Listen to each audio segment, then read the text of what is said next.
America सन 1930 stock market crash हो चुका है। जॉब और बिजनेस की हालत खराब है। अमेरिका ग्रेट डिप्रेशन में है। तभी ओमाहा में हार्वर्ड बफेट और लाइला बफेट के घर में जन्म लिया वॉरेन बफेट, जो दुनिया का सबसे रेस्पेक्टेड स्टॉक मार्केट इन्वेस्टर और बिजनेसमैन है। वॉरेन का पिताजी पेशे से स्टॉक ब्रोकर थे। जब वॉरेन 1 साल का था, हार्वर्ड का जॉब चला गया। उन्होंने सेविंग्स के पैसे से खुद का बिजनेस शुरू किया। बुक्स तभी वॉरेन का पसंदीदा खिलौना था। 1937 वॉरेन बफेट 7 साल का था। Benson library branch Omaha public library में वॉरेन का किस्मत बदलने वाला था। लाइब्रेरी में वॉरेन के हाथ लगा एक बुक जिसका नाम था 1000 वेज टू मेक $1000। वॉरेन काफी एक्साइटेड था। रियल लाइफ में इस बुक को इम्प्लीमेंट करना था। वॉरेन आया अपना ग्रैंडफादर के पास ग्रोसरी शॉप में। वॉरेन को काम चाहिए था। ग्रैंडफादर एक लिस्ट दिया और बोला, जो लोगों ने पैसा उधार लिया है और वापस नहीं किया, उससे पैसा वापस लेके आओ। बफेट ने और भी छोटा छोटा कुछ काम किया। वो पार्क में बबल गम बेचता था और लोगों के घर में मैगजीन्स और कोका कोला सप्लाई करता था। वॉरेन पहला इन्वेस्टमेंट बुक पढ़ा अपना पिताजी का ऑफिस में। उसके बाद काफी बुक वो काफी बार पढ़े। 10 साल के उम्र में Buffett New York stock exchange visit किया। 11 साल के उम्र में उनका पहला खरीदा हुआ स्टॉक का नाम था cities services. Washington DC 1942 Harvard Buffett elect हुआ यूनाइटेड स्टेट्स कांग्रेस में और पूरा परिवार एक नया सिटी में शिफ्ट हो गए। वॉरेन 12 साल का था। बिजनेस के बारे में सीरियसली सोचने लगे थे। उन्होंने वॉशिंगटन पोस्ट का 500 न्यूज़पेपर्स पर डे सेल करते थे और महीने के अंत में इनकम होता था $175। वॉरेन उनका दोस्त के साथ एक नया बिजनेस शुरू किया, विल्सन कॉइन ऑपरेटेड मशीन। पुराना मशीन $25 में खरीद के सैलून को भाड़े पे देते थे। हर वीक $50 का प्रॉफिट आता था, लेकिन उन्होंने ये बिजनेस $1200 में बेच दिया। 14 साल की उम्र में वॉरेन पहला इनकम टैक्स रिटर्न फाइल किया। उनका इनकम था $592। उन्होंने $7 का टैक्स भी पे किया और 2 एक्सपेंस दिखाया। घड़ी का रिपेयर $10, बाईसाइकिल खरीदने का $35। वुडरन विल्सन हाई स्कूल ईयरबुक में आज भी लिखा है, वॉरेन बफेट एक स्पोर्ट्समैन था। बास्केटबॉल और गोल्फ उनका पसंदीदा खेल था। उनका फेवरेट था मैथ सब्जेक्ट और वो एक फ्यूचर स्टॉक ब्रोकर थे। स्कूल में मार्क्स स्कोर करने में वॉरेन अच्छा नहीं था, लेकिन उसको अच्छा लगता था टीचर को परेशान करने में। उस टाइम टीचर्स AT&T का शेयर्स खरीदते थे रिटायरमेंट प्लानिंग के लिए। वॉरेन 10 शेयर AT&T का शॉर्ट किया और टीचर्स को कंफर्मेशन दिया। वो टीचर्स को बताना चाहते थे AT&T का शेयर्स नीचे जाने वाला है। वॉरेन हाई स्कूल के बाद बिजनेस स्कूल में जाना चाहता था, लेकिन उसका पिताजी चाहता था वॉरेन कॉलेज में जाए। पिताजी उनका हीरो था। पिताजी का बात कैसे टाले। वॉरेन एडमिशन लिया Wharton school, university of Pennsylvania.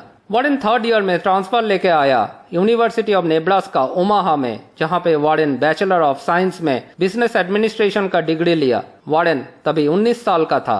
Warren Harvard business school में एडमिशन लेना चाहते थे।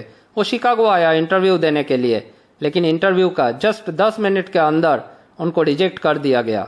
ओमाहा पब्लिक लाइब्रेरी में बफेट का किस्मत फिर से बदलने वाला था। उनका हाथ में आया Columbia university bulletin of information, जहां उनको पता चला Columbia graduate school of business में David Dodd and Benjamin Graham पढ़ा रहा है, जिनका लिखा हुआ बुक सिक्योरिटी एनालिसिस से बफेट पहले से ही प्रभावित था। वॉरेन प्रोफेसर डॉड को लेटर लिखा, dear professor Dodd, I thought you guys were dead, but now found out that you are alive and teaching economics. I would really like to come. Warren Columbia business school join किया। Columbia business school में Benjamin Graham Buffett का गुरु बन गए।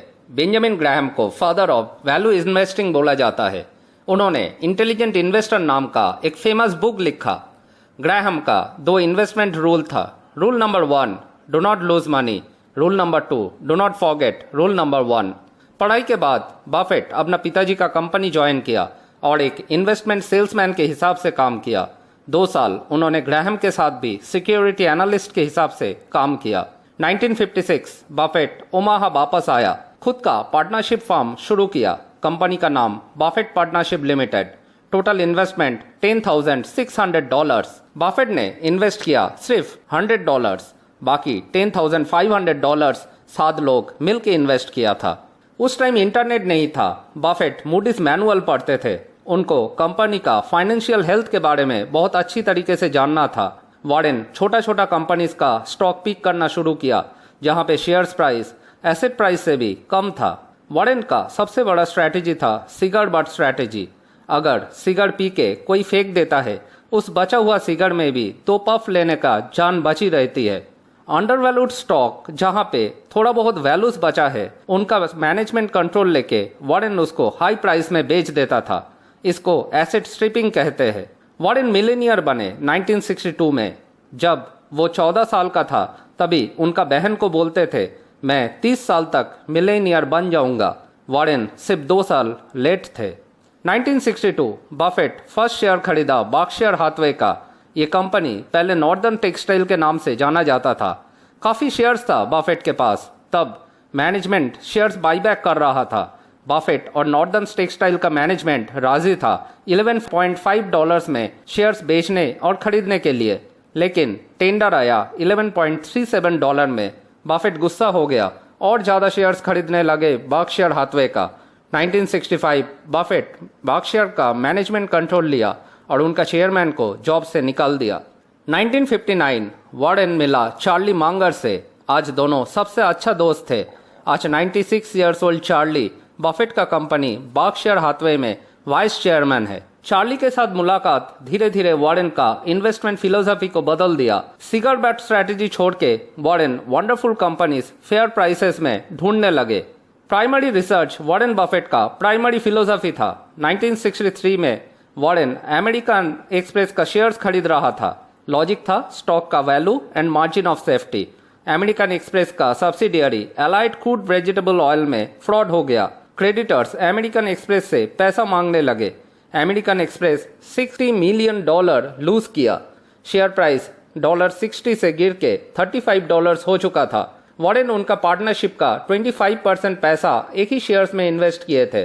Warren को लगा shares loss में बेचना पड़ेगा, लेकिन वो एक डिटेक्टिव बन गया और ओमाहा में उनका फेवरेट स्टेक रेस्टोरेंट के कैश सेक्शन में पूरा इवनिंग बिताया। देखा सब लोग अमेरिकन एक्सप्रेस का कार्ड यूज कर रहा है और बाकी सभी बिजनेस इंटैक्ट है। वॉरेन फिर से अमेरिकन एक्सप्रेस खरीदने लगा। वॉरेन बफेट उनका इन्वेस्टमेंट कैरियर में काफी सारे कंपनीज में लॉन्ग टर्म इन्वेस्ट किया, जैसे Coca Cola, Gillette, Washington Post, Geico, Salomon Brothers. आज बफेट का नेट वर्थ है 7,100 करोड़ $। 90 ईयर्स एज का यंग बॉय बफेट आज भी फुल एक्टिव है उनका कंपनी में। उनका इन्वेस्टमेंट फिलोसफी के बारे में हम नेक्स्ट वीडियो में जानेंगे। अगर आपको अच्छा लगा ये video, please subscribe the channel. Don't forget to like and share it. Thank you.